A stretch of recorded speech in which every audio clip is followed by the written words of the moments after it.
friend. This hearing is reconvened. Thank you very much, Ms. Vance. Would you reconvene, please? Yes, sir, this hearing is now reconvened. Thank you. Mr. Cooper? Thank you, sir. I'm just going to circle back and cover off some, just a couple of minor points that I hadn't covered. Just going back briefly, sir, to the first couple of allegations that talked about the, bear with me here, talked about the public health order, the breach of the public health order.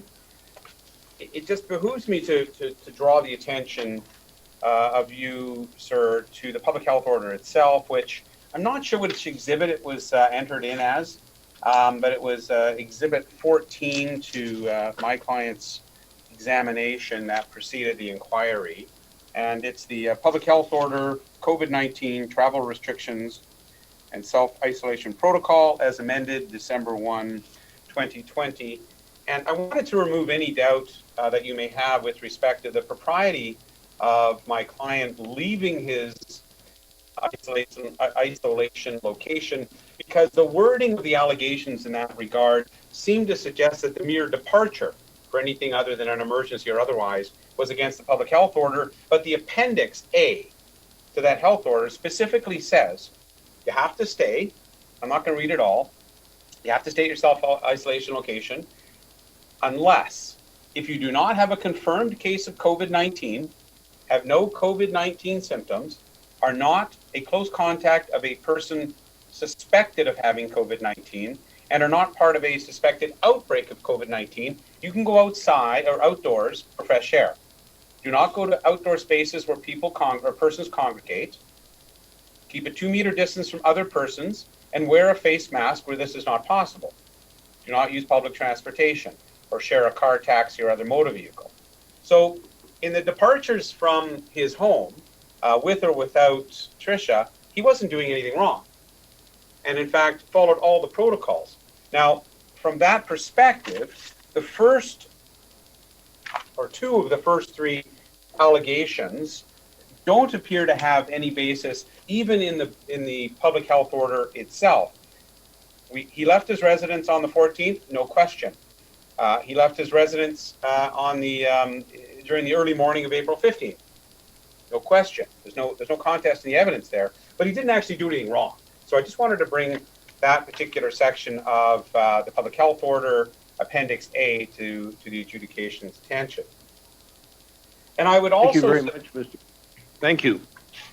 I would also submit, sir, that once you accept, as we submit you should, on the strength of the evidence before you, that my client made an error in the calculation, leaving aside his attendance at the Legislative Assembly on the 17th. On the 18th, it was reasonable on all of the evidence and even the calculations of others for him and his partner, Tricia, to have made the probably erroneous conclusion that they were free of their isolation from 2 a.m. that morning when they got that email, or sometime later in the morning, as the case may be. It no longer matters how many places he went that day, because he was operating on an honest but mistaken belief that his isolation was complete. So it was certainly complete by the 19th, by I think almost every calculation but one. But on the 18th, it shouldn't be a piling on of concern that he went to a series of places thinking that he was complete.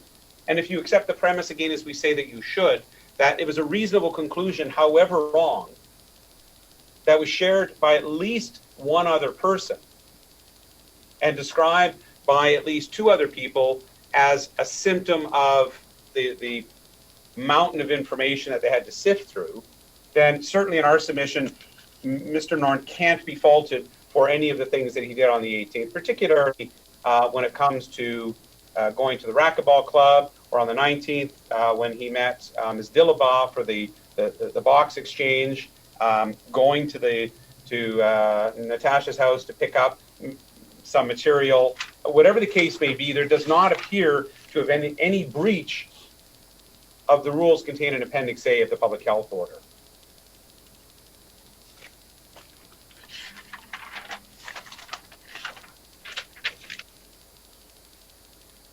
So I left off before the break at the issue of the Racket Club, and it's just a natural segue then to suggest that, again, sir, he didn't breach the public health order as he understood the isolation plan applied to him.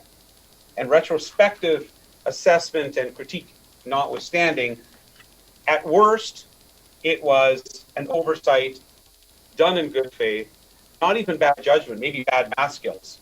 And in our submission was quite minor.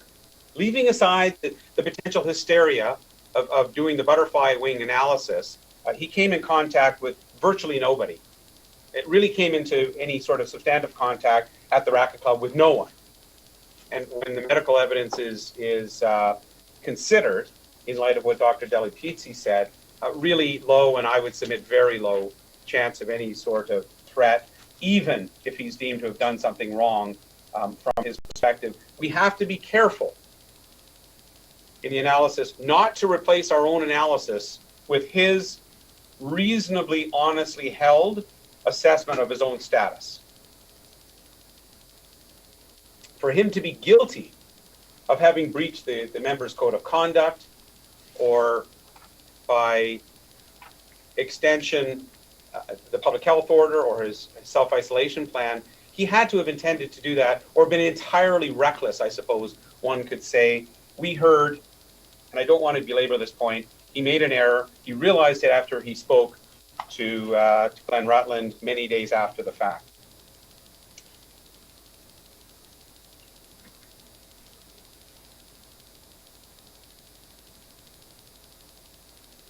The next allegation against him really is just part and parcel of the previous, which is the suggestion that he went to the Yellowknife Racket Club on the same day, contrary to the directions of the COVID-19 Coordinating Secretariat.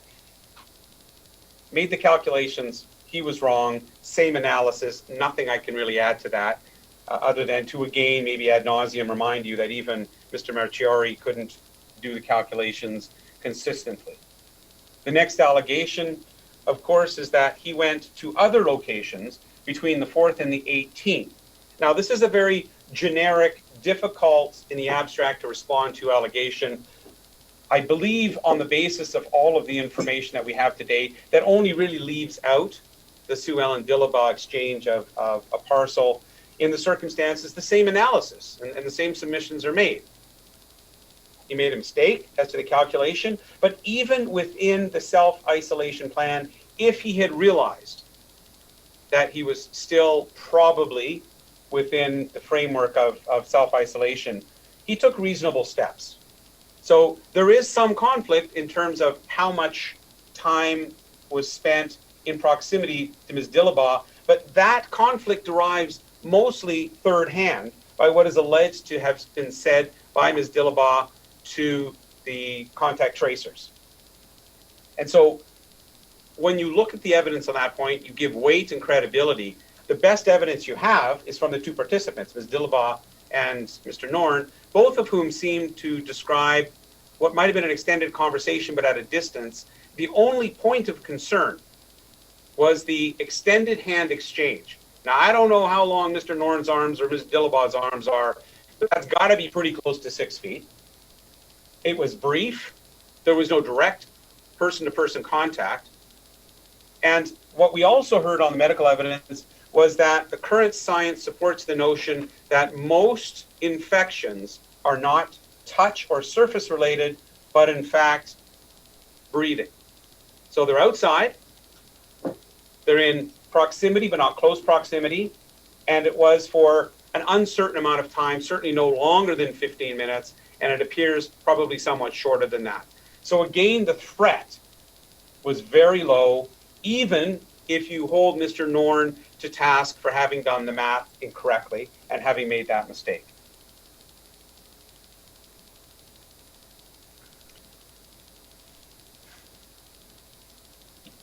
Mr. Norn spoke to a variety of individuals at the S.N.W.T Health and Social Services Authority, whether that was Protect S.N.W.T or other people within the health-related industry and government in the territories.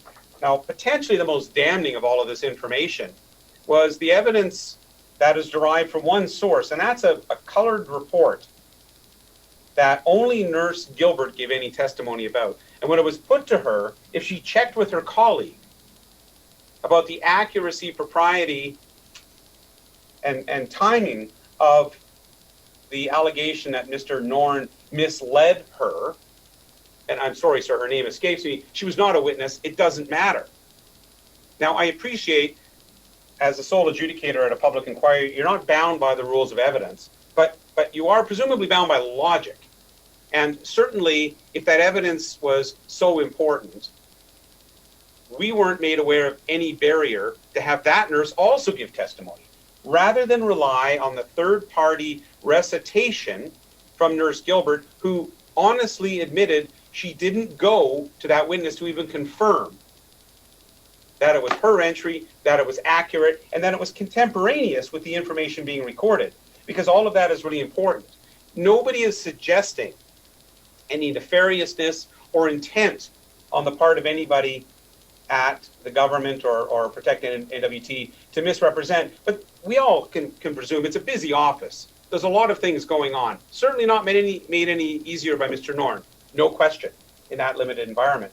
But for the evidence to be the basis upon which there's a finding against Mr. Norn, probably one of the more serious of the lengthy list of allegations, most of which have no substance at all, that one should have been the subject of greater scrutiny, better evidence that was readily available. And while I'm not suggesting necessarily that you make an adverse inference, I submit that you do not have enough information that's reliable and carries sufficient weight to have any finding with respect to that. To the extent that the allegation concerns others, we haven't heard directly from the epidemiologist. We've heard from Nurse Gilbert indirectly, and we're relying on business records. Business records done under unknown circumstances, but certainly by every estimation under difficult, stressful circumstances, and it appears that people were getting quite frustrated. So we don't have access to the people who actually recorded much of that information, but we do have the evidence of a clearly frustrated Nurse Gilbert, and she was clearly given bad information. But for your analysis, you have to determine whether that was Mr. Norn lying about his attendance at the Legislative Assembly or simply being mistaken. And it is more likely than not, for reasons I've touched on before, that he simply made a mistake, for all the reasons I've already included in our submissions. He knew that there were records. It wouldn't make sense for him to misstate when he was there, and remembering the environment in which this information was received. When he was challenged as to the accuracy of his recollection, he didn't try to obfuscate, he didn't try to lie. Much like when he was interacting with Mr. Rutland later on, after this, he realized his error and he says, okay, then that's the case. And in our submission, that's not indicative of somebody misleading, which implies ill intent. That's indicative of somebody, for reasons that are patently obvious, just making a mistake. And yes, one day makes a difference to a contact tracer, but one day doesn't make a difference to the average person on the street. Mr. Norn wasn't off by a week or a month or a year. He was off by a function of hours across a clock, one day at most. And while he can certainly be the subject of a comment in that regard, it still fits in to the concept that, as Mr. LaPrairie said, you are bound in the act in terms of, was it minor? Was it committed through inadvertence? Or was it by reason of an error in judgment made in good faith? It doesn't matter into which of those categories, or more than one, each of these allegations fall. The fact is that it is clearly covered by one or more of those scenarios, and the complaint in that regard should be dismissed.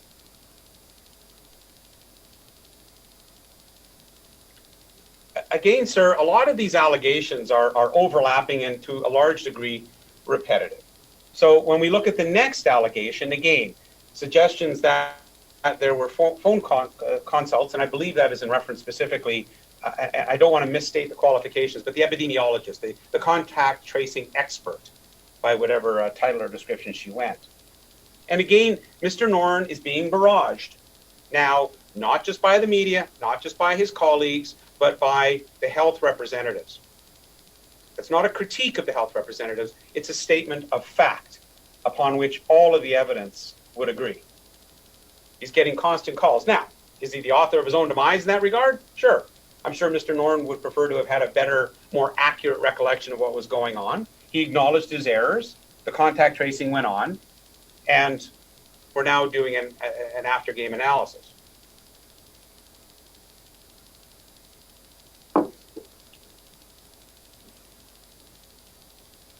Beyond the public health representations that were made, the next allegation, and another important one, upon which we spent a lot of time and energy in the evidence and in the preparation, was the media statement. Now, I've touched on that, and I don't plan to go over all of that again, but the most important part that I excluded was the new information that came out from Mr. Rylund. Now, I made passing reference to the rule in Brown and Dunn, and again, sir, I appreciate you're not governed by the formal rules of evidence, but it's a rule that has been around for a long time in civil law and in criminal law for a very good reason, because it makes sense. Now, collection of evidence and testimony is an imperfect science at the best of times.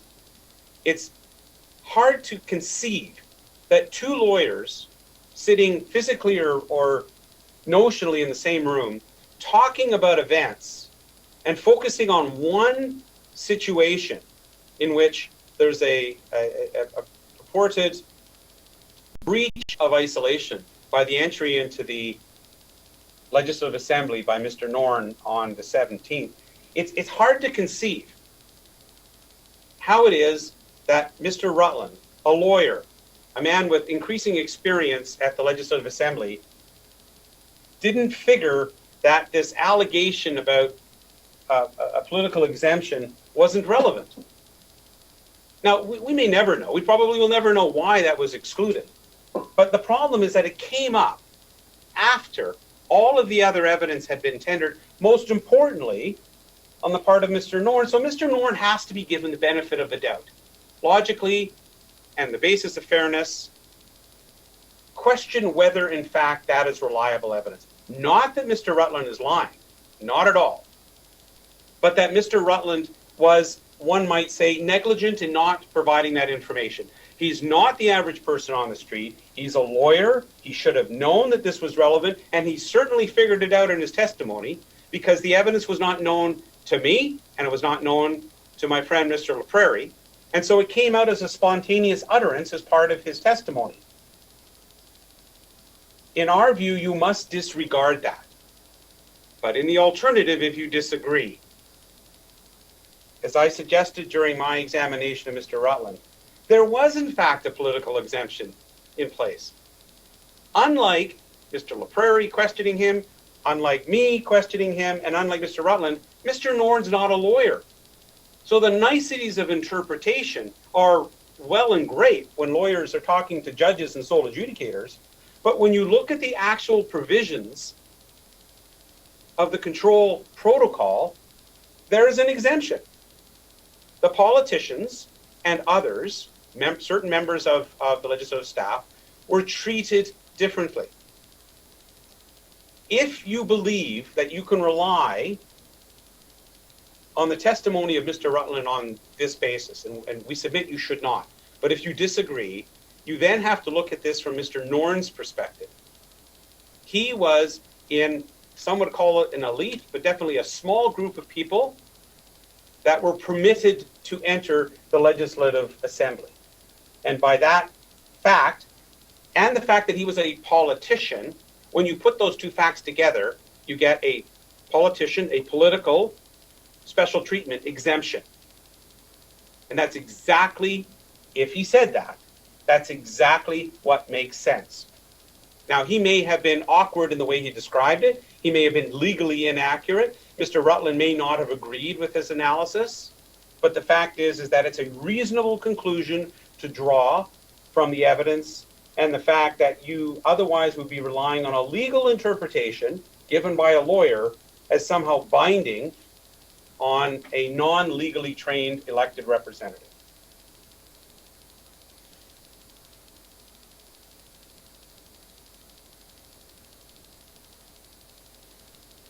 I dealt specifically with the next allegation, number 12 in my list, and that is simply, just by way of recollection, that the statement in the press release issued April 23rd had that phrase, which has been the subject of a specific allegation, that in the whole of the evidence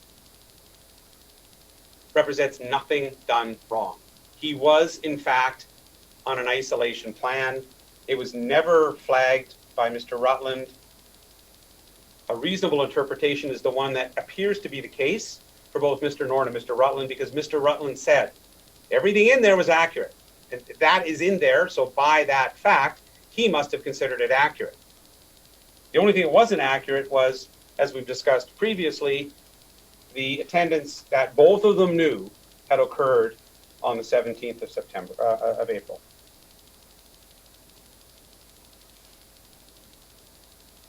The next allegation, that on April 23rd, Mr. Norn identified his self-isolation period as between April 4th and April 18th. It's not really an allegation. I have to admit, I don't understand how that is an allegation, because that's precisely what he did. But that was also on April 23rd. So let's think about the timing. He walks into the Legislative Assembly on the 17th of April thinking it was okay. On the 18th, having received even further confirmation, if he was wrong on the 17th, he must be right on the 18th, an error that was shared by at least one other person. So when he's speaking with Mr. Williams on the 23rd, he's already spoken to Mr. Rylund and realized the error of his attendance. So what is it that this allegation gets at? It doesn't appear to be suggesting that he's done anything wrong. It simply acknowledges that that's what he said. And he said that on the 23rd, after having had the interaction and the exchange with Mr. Rylund clarifying his thinking.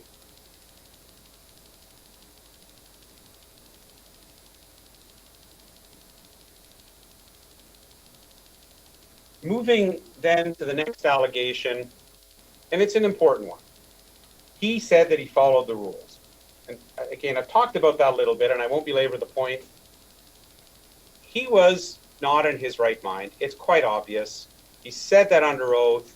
Mr. Rylund confirmed to some degree that he was under stress, and all of the circumstances, frankly known by most of the witnesses, were that, yep, he misstated it. Yes, he apologized. He's taken responsibility for that error, and it was an error. It also, in our submission, fits into one or more of those criteria.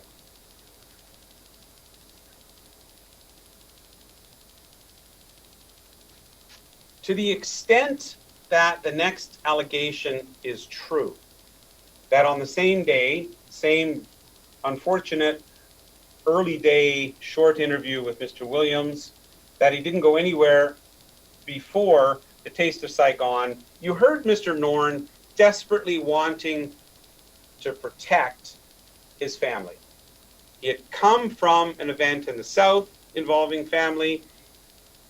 He's thinking about his daughter. He doesn't want her named.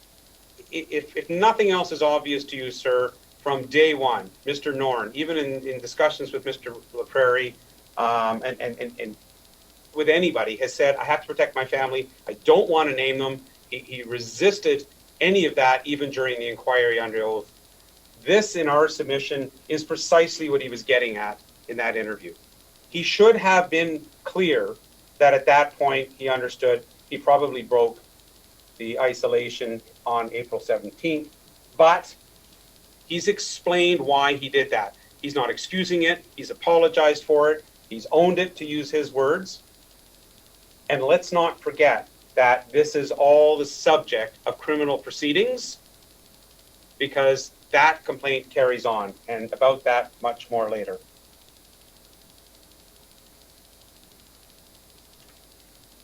The next allegation about the CBC also, what is it that Mr. Norn is said to have done wrong? He actually admitted on May 4th. Now, this is well into the maelstrom of the media scrum. He admits to the CBC that he breached self-isolation. That's what we want him to do. At that point, he's recovering from his missteps. So that's not an allegation that he did anything wrong. He's actually admitting what he did. Long before there was any talk of the inquiry, he's admitting his error. As far as the Integrity Commissioner allegation that Mr. Norn failed to advise the Integrity Commissioner during his investigations of items number 1 and 2 above, well, for the most part, we've dealt with the allegations in 1A and 1B. I don't know if that was intended to be included in that allegation, suggesting that there was, in fact, no breach as alleged in terms of going to Natasha's house after or during the argument with Tricia. That didn't happen. When you actually look at the communication going back and forth between the Integrity Commissioner and our office on behalf of Mr. Norn, he wasn't asked that. Now, one could say he had a positive duty to disclose everything that he thought he did wrong. But at that point, you're looking at early in the investigation, the time frame between receipt of the complaint on May 7th by the Integrity Commissioner, when it was forwarded to Mr. Norn, and the demand that he reply was 5 days, May 7th to May 12th. And ultimately, an extension was granted. And here's what Mr. Jones asked. He said, deal with the complaint. The complaint makes no reference to anything other than the April 17th attendance at the legislature in terms of what happened between the 4th and the 18th. So the commissioner says, please provide me with the following information. Detailed description of the reasons why you left the Northwest Territories, where you went, what you did during the trip, referred to in the complaint, a copy of the self-isolation plan which you filed upon your return, which, as we know, would have been filed in advance of his departure, actually, and a copy of the positive COVID-19 test. So do we impart on Mr. Norn an obligation to say everything he did, whether he thought it was justified or not? In our submission, he did nothing wrong in not answering a question that was not posed. And it really boils down to what was he obliged to do with the Integrity Commissioner. When you read the complaint from his fellow MLA, when you read the communication from the Integrity Commissioner to Mr. Norn through our office, there was no obligation to do what he was alleged not to have done. And therefore, there is no complaint to be had. And therefore, that complaint should also be dismissed.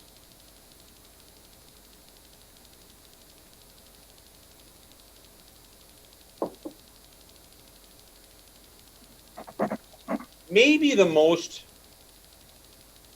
imposing and impressive of all of the allegations against my client is that which suggests that knowing all of the foregoing, a rather large presumption, I would submit, knowing all of the foregoing, that he failed to accept responsibility for his actions. He doesn't agree with all of the foregoing for the reasons that I've submitted. He's not guilty of most of the foregoing, and to the extent that he was responsible for any of the wrongdoing, they were minor, unintentional, done in good faith, and or inadvertent. So that allegation does contain a large part of presumption, but be that as it may, sir, he did take responsibility. In front of you, under oath, he apologized. He owned, as he said he would, what he did wrong. He admitted his error to Mr. Rylund. He admitted his error to the nurses and other staff. He got some dates wrong, admittedly. He admitted his error to CBC. He admitted his error under oath here. And most importantly, sir, he apologized. Not just for the allegations in reference to yourself, Mr. LaPrairie, and the witness, but for those things for which he properly takes ownership. It is not improper for him to explain his errors. He explained, and we have made submissions on those errors that you can accept or reject, but it is no swipe against him to accept that he made errors, explain why he made them. He need not grovel. He need not beg for forgiveness. He's done what he needs to do with respect to that allegation. And enough in our submission that it brings it primarily but not exclusively within the realm of inadvertence, being minor, or an error in judgment made in good faith. Much of the allegations against Mr. Norn are covered by that. It doesn't matter that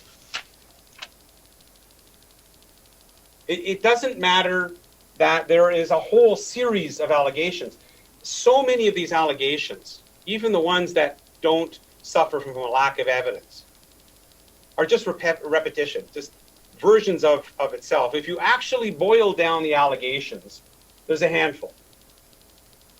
Met up with his daughter, went to the ledge, got some dates wrong with respect to the health individuals, made a misstatement to cabin radio. Everything else is peripheral, overlapping, or part of, with the exception, of course, of his outburst that we've talked about earlier. So what should you do? What recommendation should you make? Obviously, it depends on whether you accept or reject some or all of our submissions, but to the extent that you accept them, it is incumbent upon you in making a recommendation to the colleagues of Mr. Norn. These are his colleagues that are going to judge him based on your recommendation. These are people like every politician in every country and every jurisdiction in the world that have axes to grind against each other. Let's not forget that. It would be naive to think that the legislature is in any fashion court-like, objective, fair, or impartial. It's not why they're elected. They're elected to have opinions like Mr. Norn has, or some of the other MLAs who are being chastised for having strongly held opinions and being told they're in conflict of interest for holding the temerity to have such opinions. But let's talk about Mr. Norn. I've touched on most of the relevant factors in any sort of recommendation that you may make. He has suffered mightily for his mistakes. He's suffered family discord, health discord, mental discord. He's lost his chairmanship of a legislative committee, which I might add, sir, though it's never come up before, does have a financial impact. And he's had a financial impact. Nobody's funding him in the criminal side to deal with the charge under the Public Health Act, so it's cost him. There's the potential, if one is intemperate in the recommendation, that Mr. Norn could suffer double jeopardy.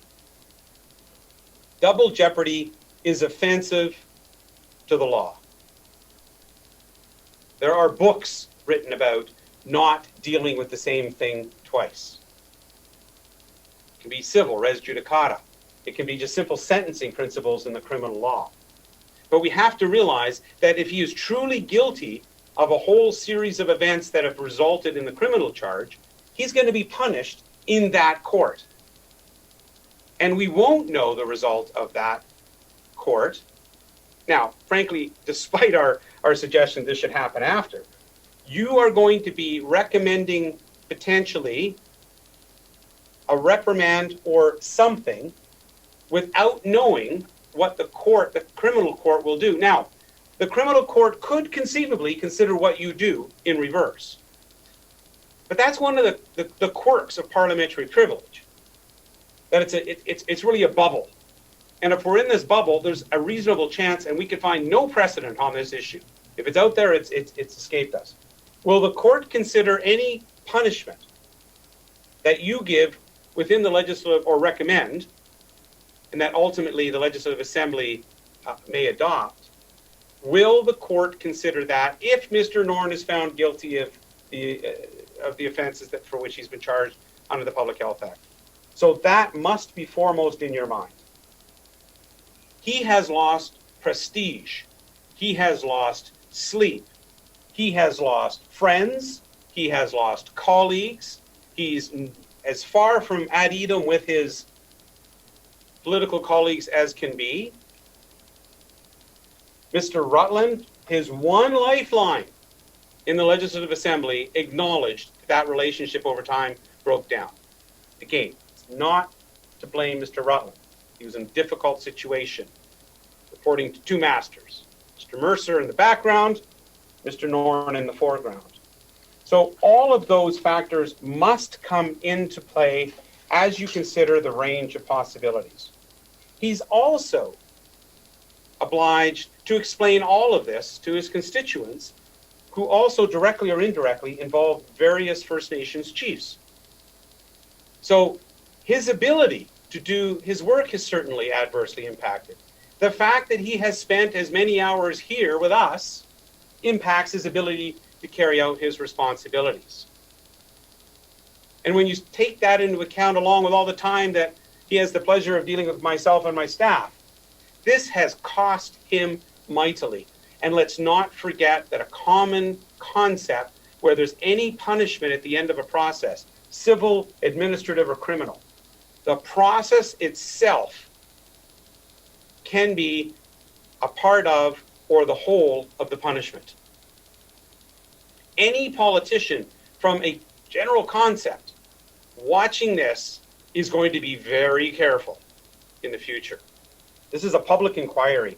Everything that Mr. Norn holds dear, his confidentiality, the modicum of privacy that a politician can hope to have, blown out the window. He's sitting here listening to comments about his daughter. You heard the concept that his family has been threatened by people presupposing to know what happened. There's a gang mentality out there, and Mr. Norn is suffering regardless of whether you find he did nothing at all wrong.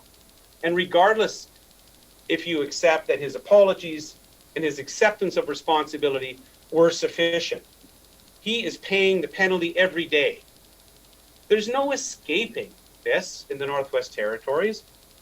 Every store he goes into, every street he walks down, every plane he goes on, there's the potential for people looking at him differently, treating him differently. It doesn't matter how many times and how many ways he apologizes. He is going to be considered a social pariah. Many would say that this is exactly the result that the political powers that be, the bureaucrats in particular, wanted to happen. They're taking down Steve Norn a notch. Bravo. We urge you not to become part of that retribution. This, I would venture to say, is probably one of the most difficult circumstances that any politician can experience. But at least if you're in the South, if you're in Edmonton, Regina, Toronto, Vancouver, Red Deer, you're going to have some anonymity. But you don't get that in the Northwest Territories. In Yellowknife, at Fort Resolution, it doesn't matter. So Mr. Norn is going to be wearing this albatross around his neck, certainly for the rest of his political career, notwithstanding anything that you do or do not do. And that is the most powerful deterrent.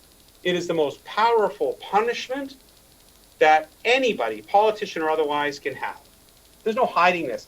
Let's face it, even if you have a criminal record, even in a small town or city like Yellowknife, there's a reasonable chance that most people won't know about it.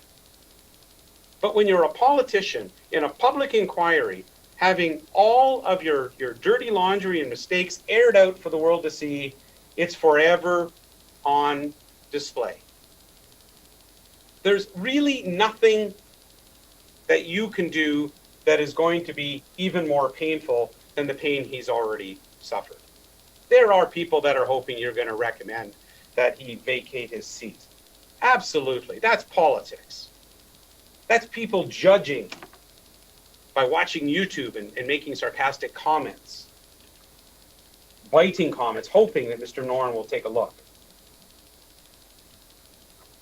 In our submission, if you find that the actions and omissions of Mr. Norn don't fit in to Section 106, Sub 1, Sub A, Sub 2, suggesting a combination of being minor, being inadvertent, or simply an error in judgment in good faith, I submit that the only just resolution that you can make is a reprimand. That will be the final sanction necessary if what he has suffered already is not enough. A monetary award against or penalty against Mr. Norn is going to be crushing. It's already expensive to live away from your community. It doesn't matter how much money the government sponsors you for a variety of expenditures. Living in the North is expensive. Traveling in the North is expensive and time-consuming. So in our submission, there's little in the way of appropriate range other than accepting that the process has done what it was designed to do and leaving Mr. Norn with the additional blot on his record and reputation of a reprimand. Anything beyond that would be unfair and unjust, and yes, he has fought like a tiger in this proceeding. But he's entitled to, and I'm entitled to on his behalf, because this is his life, his family, his reputation, and his health, and I dare say, his future. In our submission, your discretion extends, if fairly applied, to nothing beyond a reprimand and words that acknowledge whatever you feel he did wrong that is not adequately covered under the three categories that I've been speaking about. Your decision, sir, will have more impact than almost any of the recommendations that are available to you. But he can't be criticized, should not be criticized for fighting for his reputation despite his errors. And I challenge any MLA, past, present, or future, to pick up the members' code and tell me that they meet that threshold every single day. They're going to get on a podium. They're going to talk to the media and suggest, I would never be caught doing this. Maybe not. But that code, that members' code, which you've been asked to apply, is a high enough standard that it really is nothing other than dreaming. It's a theoretical world in which no politician, or very few, could be said to exist. So let that politician who thinks that they haven't already, or will very shortly, breach that members' code in some fashion, throw the first stone. Mr. Norn's not perfect. Mr. Norn did not act perfectly. He made mistakes. He's apologized. He's suffered enough, sir. And in our submission, this should be the end of it. Your decision, condemning whatever you feel needs condemning, is sufficient to resolve the matter, prove the point, and keep Mr. Norn in line. There is very little chance that this man is going to come anywhere near approaching a breach of the very stringent members' code. Sir, subject to any questions you may have, those are my submissions. Thank you very, very much, Mr. Cooper, for your submissions. I'm going to ask Mr. LaPrairie whether he has any comments. I do, Mr. Barclay. There's two comments, and they both relate to the opening comments of my friend, which were as follows. He indicated that he felt that you had prejudged the application that he never made to you today, that he had foreshadowed at the last instance. The application was to be made, but never was, and it was to do with confidential affidavits. You had ruled on the confidentiality of those affidavits in your written decision of September the 13th, 2021, a decision of some 18 pages. And at paragraph 34, you said, dealing with the submissions regarding confidentiality of the affidavits filed in the application, you said as follows, quote, in response to Mr. Cooper's allegations, I do not consider counsel to the sole adjudicator to have breached Rule 20 of the Rules of Practice and Procedure in the context of this application. Rule 20 pertains to confidential information related to the inquiry. The information distributed to Ms. McPherson, and that was the affidavits, was limited to Mr. Norn's application for subpoenas.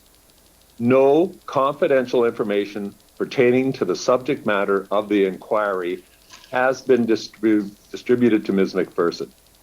Furthermore, Section 109(2) of the Act allows confidential information to be disclosed for the purpose of an inquiry, and that overrides the rules.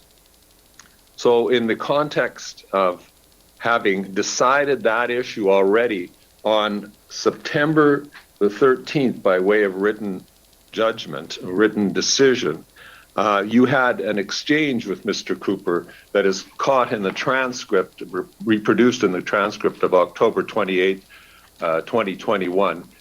And you said these words at lines 19, page 147 and following. The adjudicator. No, I have no problem with that, and you'll get a fair hearing. That's been my practice for about 50 years. But I just wanted to warn you, if that is the basis for your application, I just ask you to kindly consider as an officer of the court. But you'll have a full hearing before me, and we'll listen to all your submissions. And Mr. Cooper says, thank you, sir. So there was no prejudging of an application that was never brought, and a fair hearing was contemplated by you, as I have observed in your judgment and in the transcript from the last proceeding. The second matter I wish to address is also contained in the beginning of my friend's argument, and it relates to the registration at the Law Society of the Northwest Territories with respect to myself and my colleague, Ms. Shauna Sparrow. Now, the territories, unlike all southern provinces, require registration for lawyers in other provinces to practice within the territories. That's not the law. It's not a requirement in any province in southern Canada. We did seek to register, and we provided my friend with a letter on September the 14th outlining the circumstances under which we sought to make a registration in the Northwest Territories. We told him that our application for a restricted appearance certificate was submitted and pending with the Law Society on July 8th. On July 12th, the executive director of the Law Society, Glenn Tate, confirmed that he had passed our applications to the Law Society for processing. The Law Society's office was closed for 2 weeks beginning July 19th, closed in the sense that it was not accepting applications or dealing with them. On August the 4th, 2021, Glenn Tate advised that our applications seemed, quote, to have slipped somewhere in our process, end of quote, and he would get back to us, quote, shortly. That was on August 4th.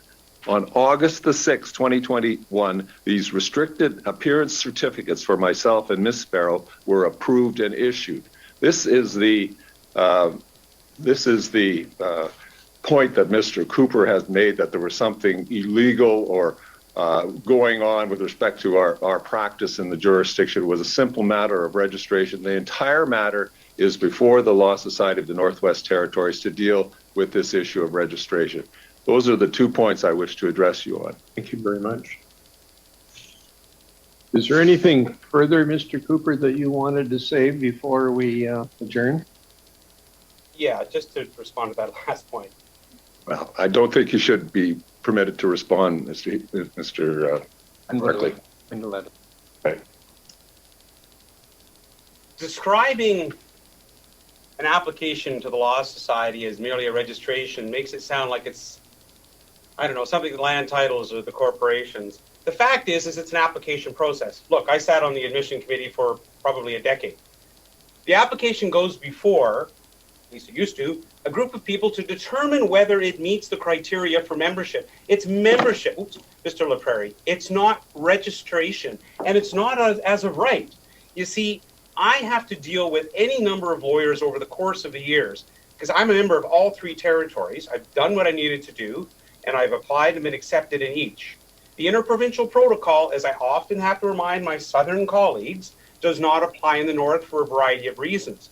It is presumptuous, at a minimum, to suggest that merely having applied to the Law Society entitled you or Ms. Sparrow to practice there, and in fact, it was contrary to the Legal Professions Act. If you are not a member of the Law Society, a member of the Law Society of the Northwest Territories, by restricted appearance certificate or otherwise, you are simply not entitled to practice. I can apply for a lot of things. There's no guarantee that that's going to happen. You applied, sir. You did not receive the approval. Mr. Barclay incorrectly, according to the transcript, described what happened. And the bottom line is that you were acting contrary to the Legal Professions Act. It doesn't matter whether you applied or not, or that the Law Society let it slip. Until you're approved, you're not entitled to practice basic law. Those are all of my further submissions. Mr. Cooper, Mr. Barclay simply relies upon this technicality to make such an argument. Mr. Cooper, you must remember at all times that you are an officer of the court. That's all I have to say. Before I adjourn, I wish to thank Maurice LaPrairie and Shauna Sparrow for acting as counsel to the Sole Adjudicator. I also wish to thank you, Mr. Cooper, and Ronald Hallaby for representing Mr. Norn in this inquiry. In particular, I also wish to acknowledge the contributions of the inquiry clerk, Sheila Anderson, court reporter, Jenna Morns, whose professionalism greatly assisted the proceedings. Particularly, I know how difficult interpreting can be, particularly under these circumstances, and it's also very critical and important for me to acknowledge interpreters Dennis Dragis and Tom Unka, who today was all by himself, providing simultaneous translation throughout the hearing. I also wish to acknowledge Deputy Clerk Michael Ball and Communications Broadcast Analyst Chris Cartwright, who provided technical assistance in broadcasting the hearing online to the public. It really has been a great show, and coming from the South, we haven't seen all the virtual hearings that I've been involved in. I've never seen anything so professional as what we've been exposed to the last several weeks. And congratulations. And all your contributions are greatly appreciated. Thank you very much, and the matter is adjourned. Thank you, sir. Those are kind words. This hearing is now closed.